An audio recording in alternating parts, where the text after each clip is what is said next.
irmãos, que a graça e a paz de Cristo esteja sobre as nossas vidas e o Espírito Santo nos ilumine na leitura e no estudo da sua palavra, este momento que nós vamos observá-la e aprender através da revelação de Deus para as nossas vidas.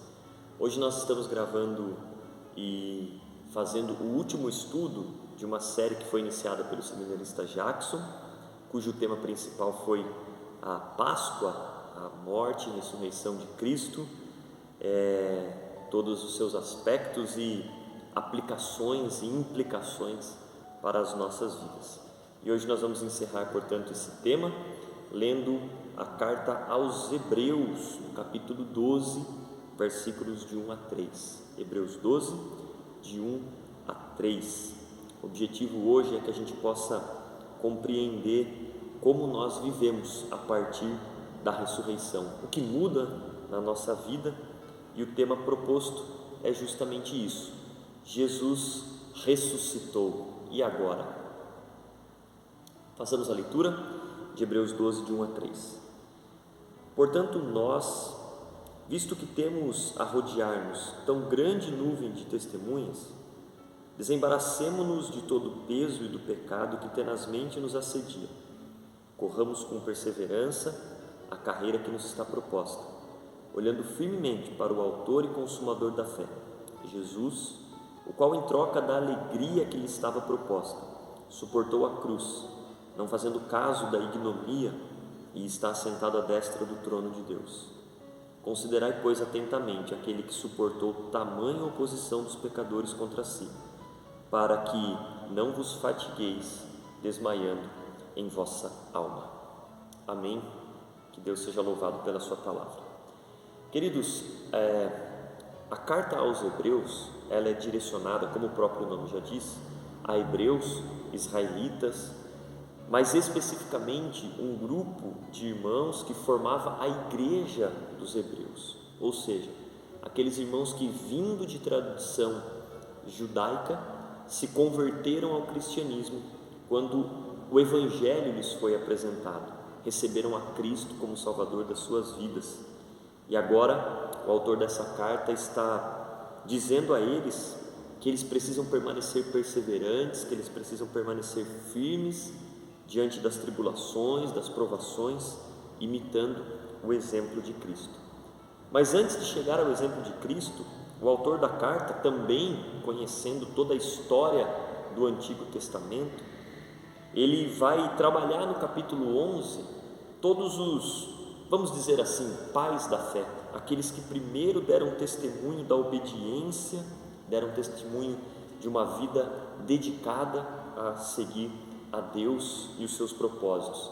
E o autor, no capítulo 11, é um capítulo lindo. Convido os irmãos que façam a leitura desse capítulo, porque vai traçar uma linha cronológica desde Abel, passando por Enoque, Noé, os patriarcas Abraão, Isaque, Jacó, e figuras do Antigo Testamento, israelitas que foram usados por Deus, outros povos que foram usados por Deus, os juízes, sacerdotes, reis, profetas, todos eles com uma única esperança, a esperança do Messias. Olhando para o futuro, eles aguardavam a libertação do povo, aquele que viria para derrotar a antiga serpente, para pisar a cabeça do inimigo. Todos eles caminharam com fé, aguardando a manifestação de Deus em Cristo Jesus. E a fé deles alcançou o seu objetivo. Cristo veio, se manifestou entre nós.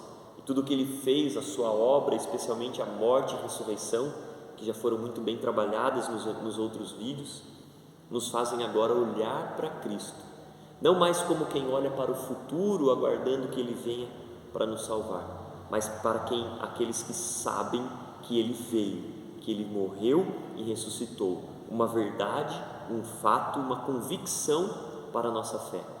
Nós olhamos para os testemunhos do passado e vemos que esses homens caminharam firmemente, suportando lutas, suportando as mais diversas perseguições, suportando e tendo que superar histórias do seu passado, perdoar, ser perdoados, e assim caminharam aguardando a Cristo.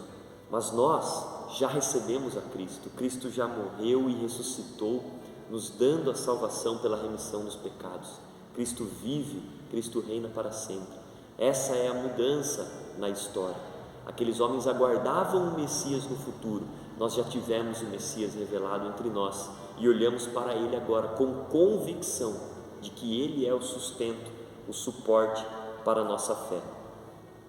E o texto que nós lemos aqui, irmãos, após o autor se apegar a dizer isso, nós agora cercados por tão grande nuvem de testemunhas, aqueles do passado, que servem como base para a nossa fé e que devemos olhar para eles dessa maneira, que agora nós devemos, portanto, correr com perseverança a carreira que nos está proposta. Está lá no versículo 1. Queridos, a jornada para a qual Cristo nos salvou, a jornada que Jesus nos propõe após a sua morte e ressurreição, é uma corrida convicta, não é uma caminhada desconfiada. A corrida para a qual Jesus nos chamou, a vida que Jesus nos ensina e exige de nós, é uma corrida convicta, não uma caminhada desconfiada. Os irmãos já devem ter passado, assim como eu também já passei, por lugares e caminhos, literalmente falando, desconhecidos, às vezes mal iluminados, ou mesmo perdidos em alguma circunstância, e eu não consigo me lembrar de nenhuma das vezes que eu estive em situações como essa, que eu corria convicto, sabendo onde eu estava e para onde eu ia. Eu tinha medo, eu tinha dúvida, eu me perguntava se estava no caminho certo. E o que a palavra de Deus está dizendo, irmãos, é que a vida com Cristo é uma corrida convicta. Nós somos convidados a correr com perseverança a carreira que nos foi proposta. Aquele que corre, irmão, sabe muito bem o caminho por onde ele está andando. Aquele que corre sabe muito bem para onde ele está indo. Conhece a direção, conhece o norte, é muito bem instruído, é muito bem guiado pela palavra de Deus. Portanto, se nós estamos vivendo as nossas vidas caminhando, desconfiados, com medo, sem saber para onde ir ou o que fazer, nós devemos olhar melhor o mapa, irmãos, que conduz a nossa jornada, a palavra de Deus, porque o texto nos diz que a nossa vida deve ser vivida como uma corrida convicta, como um corredor que sabe muito bem da onde saiu e para onde está indo, passos firmes, caminhando em direção a Cristo. E é justamente isso que o versículo 2 propõe, para que a nossa jornada seja realmente firme, olhando firmemente para o autor e consumador da nossa fé, Jesus Cristo. Jesus Cristo que, em troca da alegria que lhe foi proposta, Ele suportou a cruz e não fez caso da ignomia, da vergonha pública, e hoje está sentado à destra do trono de Deus. Queridos, todas as vezes que nós nos sentimos com medo, em dúvida sobre o que nós devemos ou não fazer, ou mesmo questionando a nossa fé, quando nós estamos, como diz o início do texto, com o peso do pecado, sendo assediados pelo pecado e questionando se de fato devemos continuar vivendo uma vida de santidade, nós somos convidados a olhar firmemente para Cristo. Não apenas nos lembrar vagarosamente, mas olhar firmemente. Olhar firmemente, irmão, é alguém que fita os olhos, que fixa o olhar e fica ali por tempos, por horas, observando, refletindo, pensando sobre aquilo. E olhar para quem? Olhar para o autor e consumador da nossa fé, Jesus Cristo. Os homens e mulheres do passado, do Antigo Testamento, olhavam para uma promessa que ainda não havia sido cumprida, a qual eles aguardavam ainda sem saber exatamente como, mas hoje nós temos essa promessa revelada, Jesus Cristo, o Filho de Deus, que se fez homem, que morreu a morte que era nossa, nos dando vida e nos dando um novo caminho, um caminho seguro, um caminho firme, um caminho que nós devemos trilhar conhecendo ao Deus a quem nós servimos, olhar firmemente para o autor e consumador da nossa fé, porque Ele, diante da vergonha de sendo Deus, ter sido morto por inimigos pecadores, que vergonha, mas sabendo que a alegria que isso traria, sabendo dessa alegria, Jesus não se absteve, Jesus não fugiu do seu compromisso, Jesus se manteve firme, correndo firmemente, correndo fortemente a carreira que estava proposta a ele pelo Pai, e foi obediente até a morte de cruz. Por isso o convite, irmãos, para as nossas vidas, olhando para Cristo, é o seguinte: nós somos convidados a correr, olhando firmemente para o autor e consumador da nossa fé.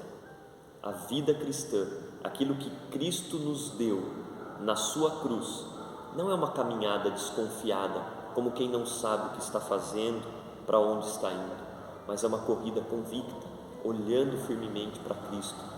E todas as vezes que a dúvida, o medo, a vergonha, ou seja lá quais forem os pesos e assédios que o pecado fizer sobre as nossas vidas, nós somos convidados a nos lembrar que o mesmo Senhor e Salvador das nossas vidas, Jesus Cristo, passou pelas mesmas coisas, também foi envergonhado, também foi humilhado publicamente. É isso que significa a palavra ignomia, foi humilhado publicamente, mas ele sabia que tudo aquilo era nada, era muito pequeno perto da grande alegria que o Pai lhe propôs em cumprir o seu propósito para nos trazer salvação. Queridos, a nós é proposta uma grande alegria, a alegria de estar com Deus, gozando plenamente com Ele no trono do Pai, assim como Jesus à destra na presença de Deus, estar com Ele na glória.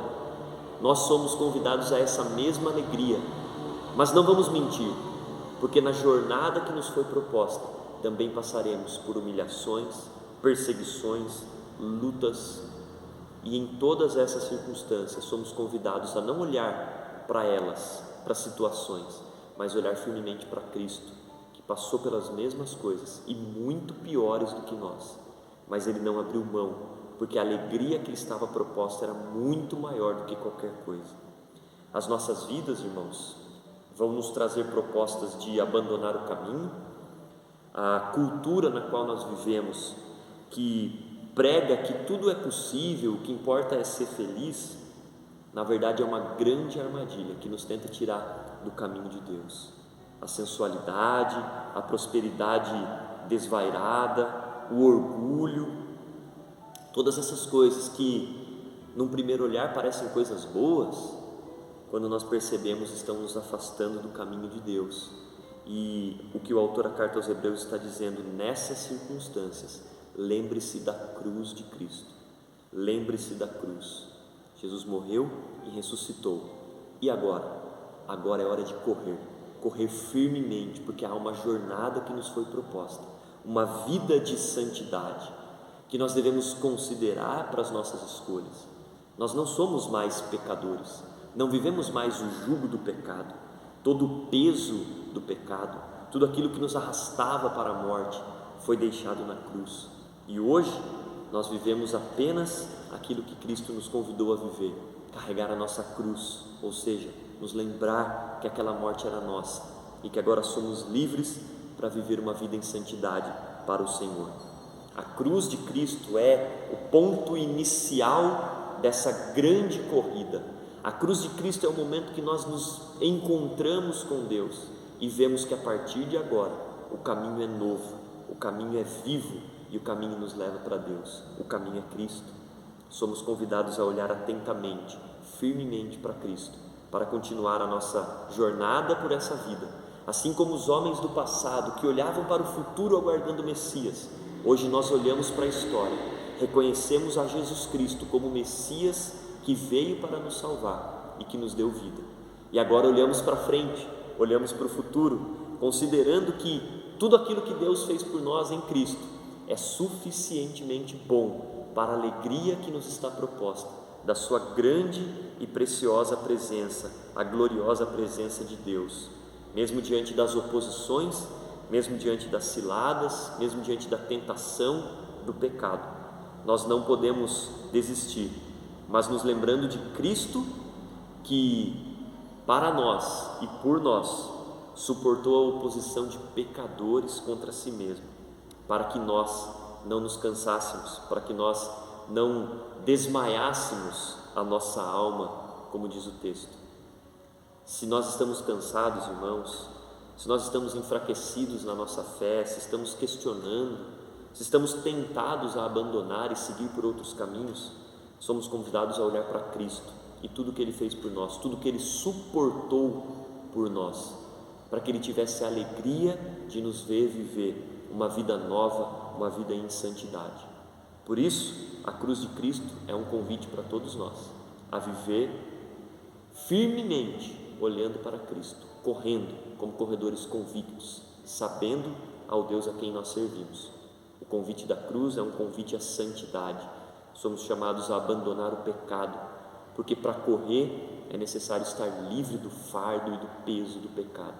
Para correr é necessário saber para onde ir, por isso devemos olhar continuamente para Cristo e a sua obra de salvação por nós, considerando que mesmo as nossas dificuldades são muito pequenas, perto de tudo que Ele enfrentou, para que hoje nós pudéssemos ter vida e viver para a sua honra e para a sua glória.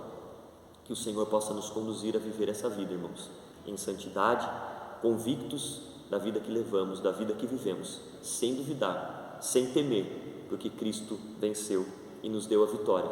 Basta correr convictos de que estamos seguindo o seu caminho. Essa é a nossa oração, esse é o nosso pedido a Deus. Em nome de Jesus, que o Senhor nos abençoe. Amém.